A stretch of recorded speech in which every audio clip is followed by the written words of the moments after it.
का का बोललो मी तिला तसं? ती ती हर्ट झाली. फक्त माझ्यामुळे माझी जाना हर्ट झाली.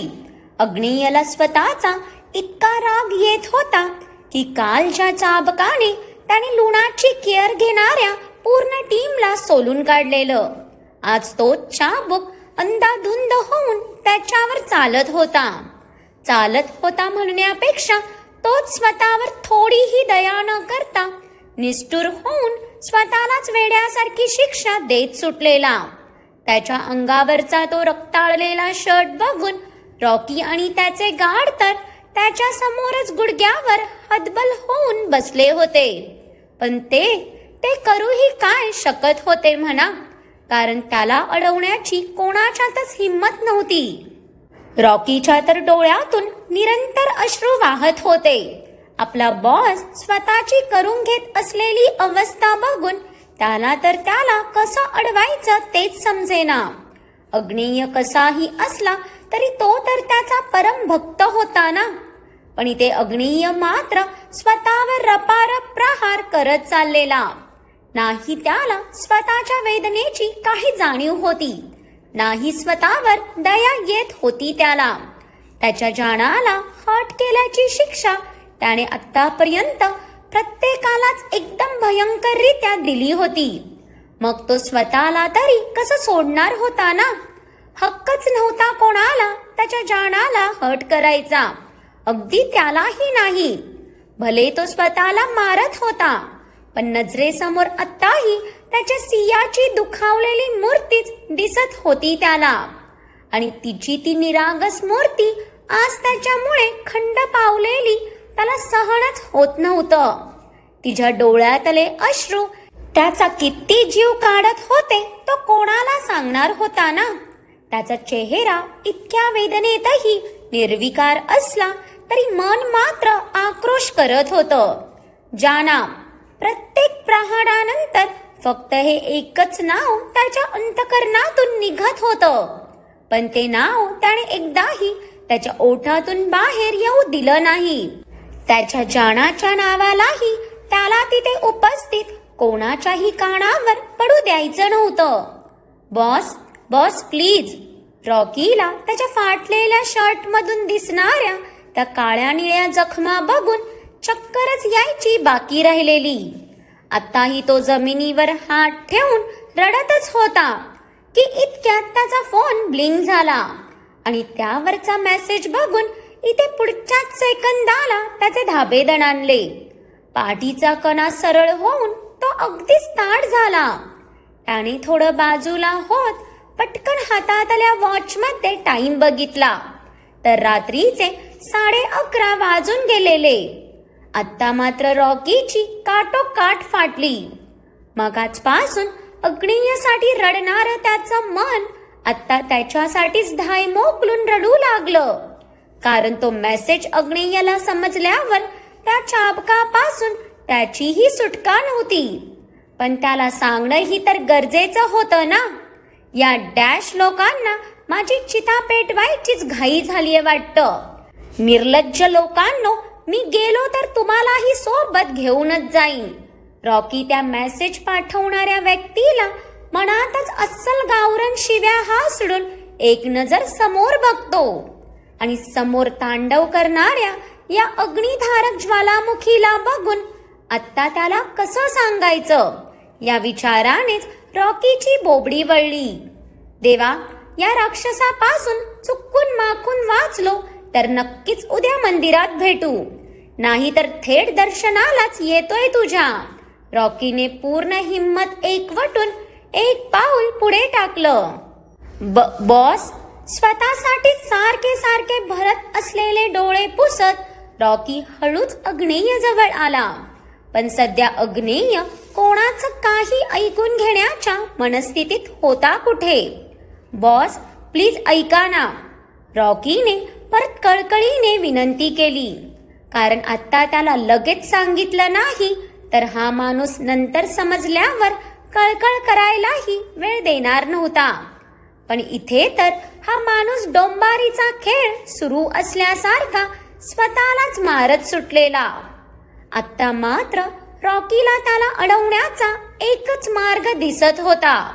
त्यानंतर भलेही तो शहीद होणार यात काहीच शंका नव्हती, पण तरीही जीवावर उदार होऊन का असेना सांगावं तर लागणार होतं.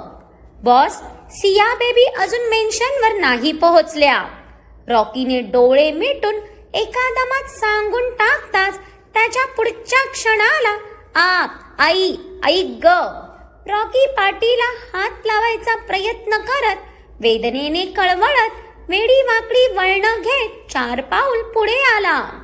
कारण अग्नेयच्या चाबकाचा पुढचा फटका त्याच्या पाठीवर जे बसलेला त्या एका फटक्यानेच त्याच्या पाठीची आग होऊन डोळ्यांसमोर रात्रीचे चांदणे फिरू लागले आणि डोक्याला आलेल्या मुंग्या पूर्ण शरीराला बधीर करून गेल्या. रॉकी, व्हॉट यू मीन? ती अजून मेन्शनवर पोहोचली नाही. आरव बरोबरच निघालेली ना ती. अग्नेय हातातला चाबूक हाताभोवती गुंडाळत दात ओठ खात रॉकीकडे पाऊल टाकणार त्याआधीच रॉकी जवळजवळ 10 पावलं मागे पळाला. या सनकी माणसावर त्याला आता काळी मात्र विश्वास नव्हता. रागाच्या भरात त्याच्या लुणाच्या जबड्यात टाकायलाही हा राक्षस मागे हटणार नव्हता. पण रॉकीला त्याचं अवाढव्य शरीर घेऊन असं पळताना बघून बाकीच्यांना काळा रेडाच पळत असल्यासारखं भासलं असेल. जिथे अग्नेयच्या एका फटक्यानेच रॉकीच्या डोळ्यांसमोर अंधारी आलेली, तिथे या माणसाचं पूर्ण शरीर रक्ताने लतपतत असतानाही त्याच्या चेहऱ्यावर वेदनेची शिकन नव्हती. ते बघून रॉकीला क्षणभर आश्चर्य वाटलं.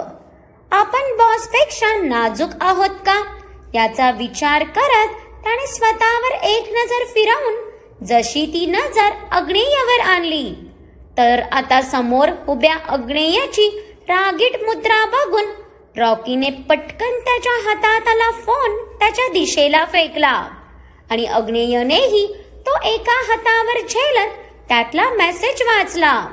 पण पुढच्या क्षणाला त्या फोनचे तुकडे रॉकीच्या पायात येऊन पडले ना. ते बघून बाकी गार्डने तर डोक्याला हातच मारून घेतला. अक्कल वाटत असताना रॉकी भाऊ कुंभमेळ्यात हरवलेले वाटतं. माझा नवीन करकरीत फोन. रॉकीने पटकन खाली वाकून स्वतःच्या फोनच्या विखुरलेल्या अवयवांना एकत्र करत छातीशी लावलं. आपल्या फोनचं इतकं भयानक मरण बघून रॉकीला तर अगदीच गलबलून आलं ना. डोळ्यातल्या पाण्यात धुसर दिसणाऱ्या आपल्या फोनला बघून किती रडू असं झालं त्याला. पण समोरच्या माणसासमोर रडणं म्हणजे फोन बरोबर त्याची ही समाधी इथेच बांधली गेली असती. रॉकी, काय गरज होती बॉसकडे फोन फेकायची? तो मेसेज स्वतःच्या तोंडानेच सांगायला काय झालेलं? रॉकीच्या अंतरात्म्याने त्याला तडक दटावलं. तसंही ते रॉकीचं तोंड अजूनच बारीक झालं. आधीच दुखी होता तो, त्यात त्याची आत्माही त्याला समजून घेत नाही बघून त्याला अतीव दुःख झालं. इथे फोन मधला मेसेज वाचून त्या सनकीने फोनचा एन्काउंटर केला. तिथे जर ह्याने तोंड उघडलं असतं तर पुढच्या सेकंदाला ह्याचं तेच तोंड लुणाच्या तोंडात असतं. मग स्वतःच्या जीवापेक्षा फोन शहीद झाला ते चांगलंच म्हणायचं ना. रॉकीच्या मेंदूने त्याच्या आत्म्याला सुणावताच रॉकीलाही थोडं हायसं वाटलं. निदान आपला मेंदू तरी आपल्या पक्षात आहे तेवढंच काय ते समाधान. त्याने मनातल्या आणि डोक्यातल्या विचारांना फुल स्टॉप लावत समोर बघितलं तर आता अग्नेय त्याचा शर्ट काढून अंगावर एक हुडी चढवत होता. ते बघून रॉकीने नकारार्थी मान हलवत जाऊन गाडी आणून त्याच्या समोर उभी केली. अग्नेयही त्याच्या वेदना लपवत पटकन गाडीत बसताच अग्नेयच्या गाड्यांचा ताफा तिथून मागच्या गेटने बाहेर पडला. बरोबर पुढच्या 15व्या मिनिटाला रॉकीने सियाच्या घराबाहेर गाडी थांबवली. बॉस, तुम्ही इथेच वेट करा, मी बेबीला घेऊन येतो. तो एरिया बघून रॉकी लगबगीत खाली उतरू लागला. स्टॉप. तोच अग्नियाने थांबवलं त्याला. आरू, राजा मी काय म्हणतीये, तू प्लीज जा ना मेन्शनवर. उगाच मॉम काळजी करत राहतील. मी खरंच ठीक आहे रे आता. फक्त प्लीज आत्ता मला माझ्याच घरी राहायचं आहे. मी सध्या कुठेही येण्याच्या मनस्थितीत नाही. निदान तू तरी समजून घे ना मला. शेवटचं वाक्य बोलताना सियाने उपड्या हाताने डोळ्यातला पाणी पुसलं आणि दुपट्ट्याला हात पुसत ती किचन मधून बाहेर आलीच होती की समोरचं दृश्य पाहून तिचे डोळेच मोठे झाले. कारण समोर तिचे अहो तिच्याकडेच एकटक पाहत एक हात खिशात घालून फुल एटीत उभे होते आणि त्याच्याच मागे डोअर पाशी रॉकी आणि आरव थांबलेले. त्या दोघांना पाहून आरवने गालात हसतच डोअर लावून घेतला. तशी सियाची गोंधळलेली नजर परत अग्नेयवर आली. पण त्याचा आत्ताही निर्विकार असलेला चेहरा बघून तिला अगदीच भरून आलं. आत्ताही त्याच्या नजरेत प्रेमाऐवजी रागच खतखतून दिसत होता तिला. ते बघून ह्यावेळी तिच्या डोळ्यातल्या पाण्यातही रागाची लकेर उमटली आणि तिने त्याच रागात चेहरा फिरवला. तुम्ही इथे काय करताय? त्याच्यासारखंच अगदी रुक्ष बोलण्याचा तोकडा प्रयत्न होता तिचा. पण त्याच्याशी रूढ वागणं तिला ह्या जन्मात तरी जमणार होतं का? Why are you coming here? तिच्या प्रश्नाकडे सपसेल दुर्लक्ष करत त्याने जबडा आवळत एक पाऊल पुढे टाकलं. त्याच्या आवाजावरूनच तिला समजत होतं तिचं इथे येणं त्याला आवडलं नव्हतं ते. म्हणूनच जास्त चिडला होता तो. इथे नसणार तर कुठे असणार आहे मी? हे तर माझं घर आहे ना. सियानेही त्याचा आत्ताही उतू जाणारा राग बघून रागातच उत्तर दिलं. तो आपल्याशी निदान आत्ता तरी प्रेमाने बोलेल, आपल्याला मनवेल अशी वेडी आशा तिच्या मनात त्याला बघून पल्लवित झालेली. पण त्याच्या सडलेल्या थोबड्यानेच सगळं होत्याचं नव्हतं केलं. Oh really? हे तुझं घर आहे आणि मग अग्निहोत्री मेन्शन ते तुझं काहीच लागत नाही का? तिला ह्याला स्वतःचं घर बोलताना बघून साहेबांचं रक्त खवळलं ना. जर तो तिचा होता तर त्याची प्रत्येक गोष्ट त्याच्या आधीही फक्त तिचीच होती. अगदी त्याच्या श्वासांवरही त्याने फक्त तिला पहिला हक्क दिलेला. अग्निहोत्री मेन्शन तर माझं एक सुंदर असं स्वप्न होतं, ज्या स्वप्नात मी एकटीच वेड्यासारखी जगत होती. पण आज कोणीतरी मला स्वप्नातून सत्यात आणलं आणि ते स्वप्न काचेच्या भांड्यासारखं तुटून तुकड्यात विखुरलं गेलं. सिया डोळ्यातलं पाणी त्याच्यापासून लपवण्यासाठी बोलता बोलता पाठमोरी झाली.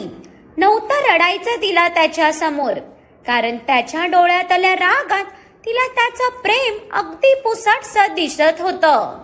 पण त्या वेळीला कोण सांगणार ना, तो रागच तर त्याचं प्रेम प्रकर्षाने दाखवत होता. ती उत्तर देऊन मागे फिरली. पण इथे आता अग्निदेवांचे श्वास फुलले ना. तिचं स्वप्न तुटून विखुरण्या इतपत त्यांचं प्रेम खरंच इतकं कमजोर नव्हतं. या विचारानेच त्याने रागात धुसमुसत तिचा दंड पकडून तिला झटक्यातच स्वतःकडे वळवलं. तिचं क्षणभरही आता त्याच्यापासून दूर राहणं त्याला कदापि मंजूर नव्हतं. जाना, मी बोललो ना ते मी रागात बोलून गेलो. तुला दुखवण्याचा मी स्वप्नातही विचार करू शकत नाही, हे तुलाही माहीत आहे. तू आजीचं ऐकून माझ्यापासून काही दिवस लांब राहणार हे मला मान्य नाही म्हणून चिडलो ना मी. आणि हे तुलाही चांगलंच माहीत आहे मी का चिडलो. तरी पण तुला तो विषय वाढवायचाच आहे का?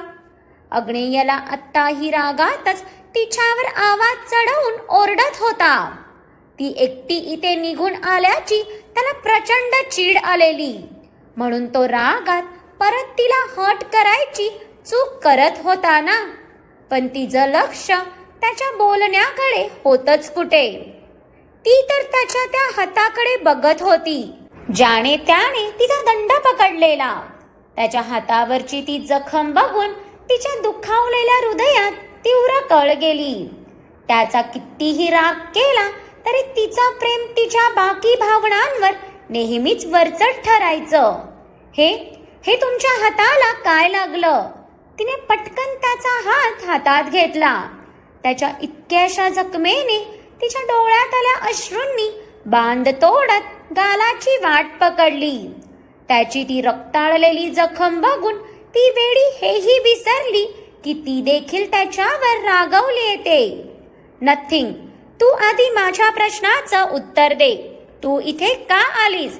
मला सोडून इथे यायची तुझी हिम्मतच कशी झाली? तिचं इथे येणं त्याच्या हृदयाला कुठेतरी खोलवर लागलेलं. खूप दुखलं होतं त्याचं मन. पण त्याचा नसता तांडव बघून तिला तर स्वतःच डोकं कुठे फोडू असं झालं. म्हणजे हा माणूस थोड्या टाइम आधी तिला विषय सोडायचं बोलत होता, पण स्वतः मात्र त्या विषयाला डोक्यावर घेऊनच बसलेला. ती त्याला सोडून इथे यायचा विचार करूच कसा शकते? ह्याचं उत्तर मिळाल्याशिवाय तो आत्ता काही केल्या गप्प बसणार नव्हता. म्हणूनच तर तिला आत्ता त्याचा राग यायला लागलेला ना. त्याच्या हाताची जखम बघून इथे तिचं मन रडत होतं. पण या माणसाला त्यातही त्याच्या प्रश्नाचं पडलेलं. काय करायचं या राक्षसाचं? अहो, तुमची प्रश्न मंजुषा आपण नंतर कंटिन्यू करू. आधी मला सांगा, तुमच्या हाताला काय लागलं? तुम्ही तुमच्यावरच तुमचा राग काढलात ना? का वागता तुम्ही असे? स्वतःची ही दया येत नाही का तुम्हाला? तिच्या डोळ्यातून आता निरंतर अश्रू वाहू लागले. त्याचा हात पकडूनच बसलेली ती. पण त्याला तर त्याच्या प्रश्नाचं उत्तर हवे होतं ना. म्हणून त्याचा जीव तडफडत होता. जाना, हे माझ्या प्रश्नाचं उत्तर नाही आहे. आत्ता त्याचा ताणलेला चेहरा बघून तिचेही डोळे लाल झाले. अजूनही स्वतःचाच विषय धरून बसलेला तो. सोडून का आली म्हणजे? तुमच्या मेन्शनवर एका सामान्य स्टाफने राहणं तुम्हाला शोभा देणार होतं का? बोला ना. द बिलिनियर अग्नेय अग्निहोत्रीला एका सामान्य स्टाफ सोबत कोणतं नातं ठेवायला तरी शोभणार होतं का? सियाने रागाने तिची भरलेली नजर त्याच्या नजरेवर खोलवर रोखताच इथे अग्नेयचे डोळे आरक्त झाले आणि त्याने रागातच आत्ता तिचे दोन्ही दंड पकडून तिला स्वतःच्या जवळ ओढलं. तसे तिचे दोन्ही हात त्याच्या छातीवर विसावले आणि इथे त्याने वेदनेने डोळे घट्ट बंद केले. हात ठेवल्यामुळे ती हुडी आतल्या जखमेला चांगली चिकटली गेलेली. पण त्याच्या चेहऱ्यावरच्या त्या न समजणाऱ्या वेदना बघून इथे सियाचं हृदय जोरजोरात धडधडू लागलं. तो आपल्यापासून काहीतरी लपवतोय याची प्रकर्षाने जाणीव झाली आणि तिने थरथरत्या हातानेच त्याची हुडी पकडली. तसा इथे अग्नेयचा जीव घशात आला. जी त्याचा हात बघून इतकी हायपर झालेली, ती त्याचं शरीर बघितल्यावर तर काय करेल या फक्त विचारानेच त्यालाच हुडहुडी भरली. तिची ती भरलेली संशयी नजर बघून तो पटकन तिच्यापासून मागे होणार त्याआधीच सियाने अलगद त्याची हुडी वर उचलली आणि पुढच्या क्षणी तिचे डोळे मोठे होऊन हात तोंडावर गेला. पण त्याने मात्र डोळे गच्च मिटून घेतले. तिने मागूनही त्याची हुडी उचलून बघितलं तर त्याच्या पोटावरच्या आणि पाठीवरच्या जखमा आणि त्यातून अजूनही वाहणार ते रक्त बघून तिलाच एक क्षण गरगरल्यासारखं झालं. त्याचं इतकं रक्त बघून तिचा तोल डगमगलाच होता. ती पुढच्या सेकंदाला त्याने सावरलं तिला. जाना, तिच्या अचानक झालेल्या या कृतीवर तोही घाबरला. पण ती मात्र आता तोंडावर हात ठेवून रडतच गुडघ्यावर त्याच्या पायात बसली. एक दिवस त्याचा राग तिचा जीव घेणार हे आत्ता तिला नक्की झालेलं. रात्रीच्या 12:30 वाजता अग्नेयच्या बंगल्यावर डॉक्टरांची पूर्ण टीम कपाळावरचा घाम पुसत साईडला हात बांधून उभी होती. ते बघून आरव आणि रॉकी वैतागून त्यांनाच पाहत होते. डॉक्टर, आता पुढे पाऊल टाकायला मुहूर्त काढायची वाट पाहताय का? तुम्हाला समोर तुमचा अतीचा पेशंट आणि त्याच्या शरीरावरच्या जखमा दिसत आहेत ना, मग अर्जुनासारखे तुमच्या ध्येयावर लक्ष केंद्रित करून पुढे पाऊल टाका. आरव डॉक्टरांवर चिडूनही त्यांचा पाय काय जागचा हलेना. आणि कसा हलणार ना? अग्नेयची धारदार नजर त्यांच्यावर अशी काय रोखली गेलेली की त्यांना त्यांचा श्वासही बाहेर सोडायची जणू परमिशन नव्हती. सियाने त्या जखमा पाहिल्यावर त्याचा हात पकडून ती तडक गाडीत येऊन बसली होती. पण गाडीतही त्याच्याशी एक शब्द बोलली नव्हती ती. पण रडणं मात्र जोरात चालू होतं. त्याने खूपदा तिला जवळ घेण्याचा प्रयत्न केलेला, पण त्याची क्वीन आज भलतीच चिडली होती. आत्ताही त्याच्या किंग बेडवर विदाउट हुडी बेडला मागे टेकून शांत बसलेला तो. त्याच्या त्या भारग्रस्त शरीरावरच्या जखमा बघून प्रत्येकाचं मन पिळवटत होतं. पण इतक्या वेदनेतही या माणसाची अक्कल काही केल्या कमी होत नव्हती. भाई, त्यांना घूरणं बंद कर. तुला ट्रीटमेंटची गरज आहे. आरव जसा तणतणत पुढे आला, अग्नेयची रागीट नजर त्याच्यावर पडली. ते पाहून आरव बाबा बिथरले ना. माझ्याकडे बघण्यापेक्षा त्यांनाच घूर, ते जास्त बेटर आहे. आरवला गपगुमान कलटी मारलेली बघून रॉकीला तर त्याचं हसूच आलं. पण आत्ता मात्र सगळे अग्नेयच्या हट्टाला वैतागून गेले. पण त्याची जाना बोलत नव्हती म्हटल्यावर तो ट्रीटमेंट करून घेणार होता का? पक्का आगाऊ होता तो. डॉक्टर, तुम्ही त्यांची ट्रीटमेंट करा. ते तुम्हाला काही बोलणार नाहीत. सिया आत येत अग्नेयवरतीची पाण्याने भरलेली रागीट नजर रोखत डॉक्टरांना सांगताच आत्ता मात्र त्याचा नाईलाज झाला. तिच्या डोळ्यातलं ते पाणीच तर कमजोरी होते त्याची. तसही आत्ता तिचा ऐकण्याशिवाय त्याच्याकडे पर्याय तरी कुठे होता? तिच्या बोलण्यावर अग्नेयने हातात सुस्कारा सोडत डोळे मिटले. तेव्हा कुठे तिथल्या एकूण एक माणसाचे ताटरलेले अवयव शिथिल झाले असतील. किती ती बाई या राक्षसाची दहशत. पण ती डॉक्टरांची टीम मात्र त्याला एका मुलीचं ऐकताना बघून अवाक झालेली. कोण ओळखत नव्हतं त्याला आणि त्याच्या रागाला. त्याने डोळे मिटलेले बघताच ती टीम लगेच त्याच्या जवळ येत त्याच्या जखमांची ड्रेसिंग करू लागली. पण तरी साहेबांच्या चेहऱ्यावर वेदनेचा लांब लांब पर्यंत संबंध नव्हता. भलेही तो वेदना लपवत असला तरी त्याच्या वेदना, त्याचा त्रास सिया, आरव आणि रॉकीच्या डोळ्यातून अखंड वाहत होता. सियाचा तर पूर्ण चेहराच रडून लालभडक झाला होता. म्हणून ती अजून रडू नये या विचाराने आरव तिला रूम बाहेर घेऊन गेला. बेटा, त्याची ड्रेसिंग तर केली मी, पण उद्याचा एक दिवस त्याला कंप्लीट रेस्ट घ्यायला सांग. बाकी कोणाचा तो काही ऐकणार नाही, पण तुझं ऐकतोय म्हणजे तू नक्कीच कोणी स्पेशल आहेस. काळजी घे त्याची. डॉक्टर जाताच सिया हातातला ट्रे सांभाळत आत निघाली. तर मग चला बघूया आता सिया आणि अग्नेयचा ओनली लवी डवी भाग पुढच्या भागात. त्याआधी आजचा भाग कसा वाटला ते कमेंट करून कळवा. आणि आवडला असेल तर लाईक करून खूप साऱ्या लोकांना शेअर करा. आणि ज्यांनी कोणी अजून माझ्या चॅनेलला सबस्क्राईब केलं नाही त्यांनी आठवणीने सबस्क्राईब करा.